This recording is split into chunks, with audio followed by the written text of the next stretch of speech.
भी रही हैं, अभी आगे भी और ज़्यादा जाएंगी। तो इसके लिए जिन लोगों की नौकरियां जा चुकी हैं, क्या उनका आज की डेट में क्या चल रहा है, या फिर जिन लोगों की नौकरियां जा सकती हैं क्या उन्हें पता है, इसी सब चीज़ के लिए कि हम उन लोगों को अवेयर करना चाहते हैं जिन लोगों की नौकरियां जा सकती हैं, या फिर जिनकी जा चुकी हैं तो वो आगे क्या कर सकते हैं, या फिर उस चीज़ से कैसे बचना है। इसी सब के लिए हम सब मिलके लोगों को जागरूक करना चाहते हैं, क्योंकि हम बुद्ध धर्म को मानने वाले लोग हैं। हमें यही सीख मिली है कि जागरूकता ही मोक्ष का पहला कदम है। तो हम चाहते हैं कि ज़्यादा से ज़्यादा लोगों को इस चीज़ के लिए जागरूक करें, जिन लोगों को खतरा है या फिर उससे कैसे बचा जाए उस सब के लिए। और हमें पूरी उम्मीद है जब हम सब मिलके इस बात को डिस्कस करेंगे, ज़्यादा से ज़्यादा लोग मिलेंगे, तो हम इसका एक कहीं ना कहीं सोल्यूशन भी निकाल सकेंगे। अभी से जिस तरीके से संविधान खतरे में है, क्या इस मुहिम से संविधान बचेगा? बिल्कुल बचेगा। देखिए, संविधान खतरे में क्यों है, हमें यह समझने की जरूरत है। संविधान खतरे में इसलिए क्योंकि हमने अपने मूल विचारों को, अपने मूल सिद्धांतों को जानना छोड़ दिया। जैसे हमारे साथ में 2 अधिवक्ता जी बैठे, ये उसको बेटर बताएंगे उस चीज़ को लेकर। लेकिन जैसे हम हर गांव पंचशील, हर घर पंचशील का हमारा योजना है। जब हम लोगों को बुद्ध का मेन सिद्धांत बताएंगे कि देखिए ऐसा ऐसा नहीं करना, चाहे वो कानातिपाता वे मैंने सीखा, और बाकी और शीलों के माध्यम से उनको जागरूक करेंगे। और कहीं ना कहीं आप ये भी ध्यान रखिए, संविधान के मूल सिद्धांत भी बुद्ध के धर्म से आते हैं, पंचशीलों से आते हैं, अष्टांगिक मार्ग से आते हैं। बिल्कुल बचेगा। लोग जब जानेंगे अपने विचारों के बारे में तो कहीं ना कहीं वो जागरूक होंगे तो अपने अधिकारों की बात करेंगे। जब अपने अधिकारों की बात करेंगे तो सत्ता में बैठे हुक्मरानों से भी सवाल पूछेंगे कि ऐसा क्यों हुआ, और क्यों हुआ तो कैसे, और क्यों हुआ कैसे हुआ, तो वो मजबूर होंगे सोचने पे, और कहीं ना कहीं ये चीज रुकेगी। 22 तारीख को बहुजन समाजवादी क्या करेगी? देखिए सर, आपने बात पूछी है 22 तारीख का। टू माई माइंड जितना मेरे को वो है चीज़ें, अगर आप उस चीज़ को पूछते हैं, मैं चाहता हूँ कि वैसे मैं एक बात बहुत क्लियर करना चाहता हूँ, I am no fan of Shankaracharya. मैं शंकराचार्य जी का कोई फ़ैन नहीं हूँ, लेकिन मैं ऐसा मानता हूँ कि अगर उन्होंने बोला है तो हिंदू धर्म के बारे में उनको जानकारी होगी, ऐसा मैं मान के चलता हूँ। जब शंकराचार्य जी ने बयान दिया है कि that whatever is doing in 22nd of the January has nothing to do with the मर्यादा, फेथ और धर्म, तो and it basically purpose to solve the electoral calendar of the party. तो मुझे लगता है हमें उनकी बात पे थोड़ा गौर करना चाहिए और आवाम तक उस बात पे विचार करना चाहिए आवाम को। बाकी बहुत सारे ऐसे कारण हैं, मैं चाहता हूँ हम साथ में बैठे किस पे विस्तार से इस विषय पे चर्चा हो और हम इस पर बात करें। अभी शेख जी चुनाव सिर पर है जी, और इस तरीके की अपने रणनीति आपने लेके आए हैं, क्या किसी पार्टी या किसी संगठन से आपका कोई गठबंधन तो नहीं है? देखिए सर, हमारा गठबंधन है बुद्ध के, फूले, अंबेडकर, बाबा साहब भगत सिंह के विचारों से। हम उनको मानने वाले लोग हैं और हमारे साथी श्री चंद्रवीर जी ने अभी आपको कुछ समय पहले सूचित भी किया था कि चुनाव स्थायी नहीं होता, परमानेंट, हम परमानेंट सोल्यूशन की बात करते हैं। हम बुद्ध को मानने वाले लोग हैं। हमारा आइडिया ऑफ बहुजन बुद्ध से आता है, फूले से आता है, बाबा साहब से आता है। सर, नौकरी और युवाओं का जो पेट की जो भूख है उसको कैसे मिटाएंगे आप?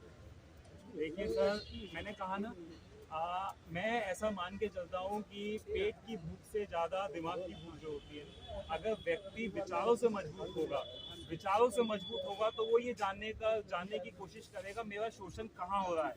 जब वह जानेगा मेरा शोषण कहाँ हो रहा है, किस प्रकार से सत्ता में बैठे लोग मेरा शोषण कर रहे हैं, तो कहीं ना कहीं वो नौकरियाँ पाएगा। और सबसे बड़ी बात, जो हमारा संगठन बहुजन समाजवादी पाठशालाएं चलाता है, उससे हम लोग एक शिक्षित करने का काम करते हैं।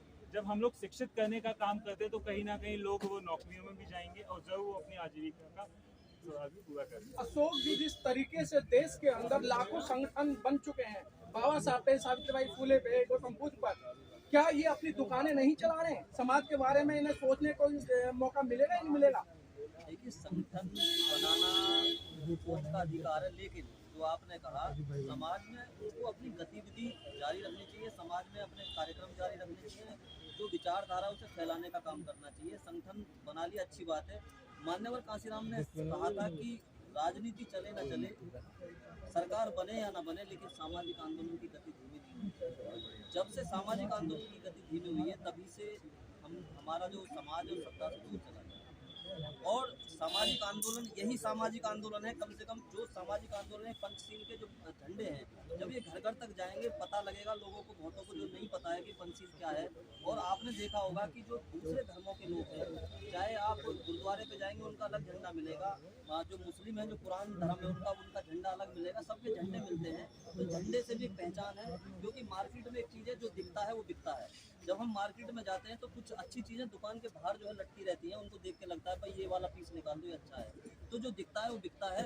और जब हम कोई चीज़ दिखाई नहीं रहे, हम अपने घरों से नहीं निकल रहे, संगठन बना करके हमने 6 लाख संगठन बना लिए, संगठन बना करके घर में बैठे हुए हैं, सिर्फ अपने गली मोहल्ले के हम जो है राष्ट्रीय अध्यक्ष बन गए और वहीं पर अपना गली मोहल्ले में ही काम कर रहे हैं आपके साथ जो है। तो लोगों को जोड़ने का काम कीजिए। आज ये यहाँ पर आए या कई संगठनों के लोग हैं, मैं भी बुलंदशहर से आता हूँ, बुलंदशहर से चल के आया हूँ, अच्छा काम है, तो मैं भी इसलिए जुड़ने के लिए आया हूँ क्योंकि धर्म का काम है और धर्म बाबा साहब ने दिया। तो निश्चित रूप से जो संगठन है वो काम करें, अच्छा रहेगा, इस तरह से ही काम करें तो, और सभी लोग एक दूसरे का साथ दें, उसमें कोई दिक्कत नहीं है।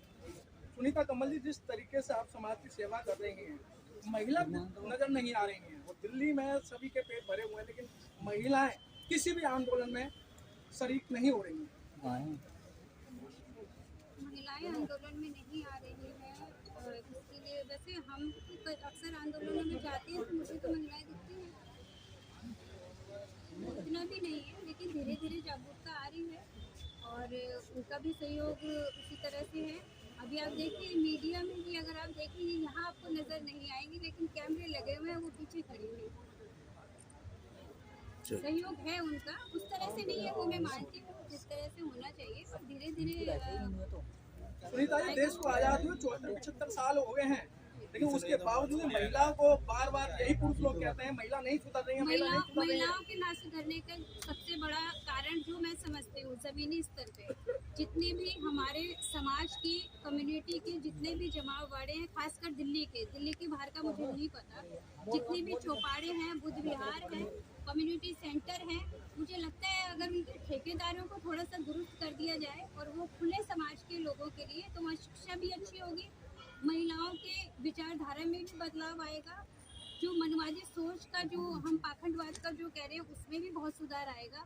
लेकिन कहीं ना कहीं मैं इतने सालों से देखती हूँ कि वो एक बहुत बड़ी जो है हमारे समाज के लिए कमी है कि उनका जो ताला जो लगा रहता है और वो जिस तरह से इस्तेमाल होने चाहिए वो कम्युनिटी सेंटर, हालांकि वो सरकारी पैसे से उनका जो है होता है, बनाए जाते हैं, लेकिन जो सोकॉल अपने ही लोग, अपने समाज के जो लोग हैं, वो उनको अपनी सुविधाओं के हिसाब से उनको वहाँ खोलते हैं।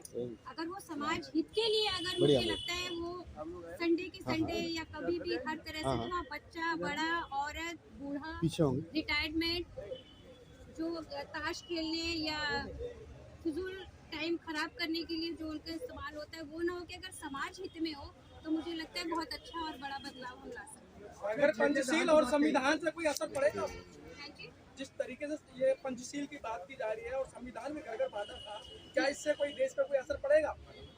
बिल्कुल पड़ेगा, बिल्कुल पड़ेगा। मैं आपको बता दूं 2019 में जहां भाई बालकराम भाई साहब ये हमें बुक देकर आए हैं, करीब 250 के करीब बच्चे, मेरे पास 150 के करीब वहाँ बच्चे पढ़ते हैं, यूथ क्लब है हमारा, हमने वह संविधान भी डिस्ट्रीब्यूट किया। बच्चे पढ़ते हैं, बच्चों के बदलाव है, बच्चे अपने परिवारों में सवाल करते हैं, पूछते हैं। जो ग्राहक है, जो भोजनों का जो संगठन है, इनके ग्राहक कस्टमर इकट्ठा एक जगह क्यों नहीं आ रहे? क्योंकि सभी दुकानदारी को तो खेल चल रहा है मेरे ख्याल में। जिस तरह से गैर समाजी जो वो है पार्टियां और जो बहुजन समाज, बहुजन जो हमारे लोग करते हैं, मैं ईमानदारी से कहूँ उनका जो एफर्ट है 100% नहीं है। काश वो अपना 100% दे, पॉलिटिकल के जो कार्य करता है खासकर। हम 92 से देख रहे हैं जी, यहाँ पे एक ग्राहक जो है ना, एक ग्राहक दूसरे ग्राहक को तोड़ रहा है। ग्राहक तो जाग चुका है, जागो ग्राहक जागो, सरकार ने खूब ऐड करा था, जागो ग्राहक जागो। अब कस्टमर तो जाग गया, उसका ये है, कस्टमर आ क्यों नहीं रहा? उसका ये है, मैं आपको बताऊंगा। देखिए, जब समाज पे कहीं विपदा आती है, कहीं बहन बेटी के साथ कोई भी घटना होती है, आप ये देखना संगठन कितने भी है, लेकिन वो सारे संगठन वहाँ पहुँच जाते हैं। वो सारे संगठन इकट्ठा होते हैं। और मैं इसका उदाहरण दे सकता हूँ 2 अप्रैल 2018 में संविधान पे आना चाहिए, SC/ST एक्ट पे आना चाहिए, तो सारा समाज इकट्ठा था।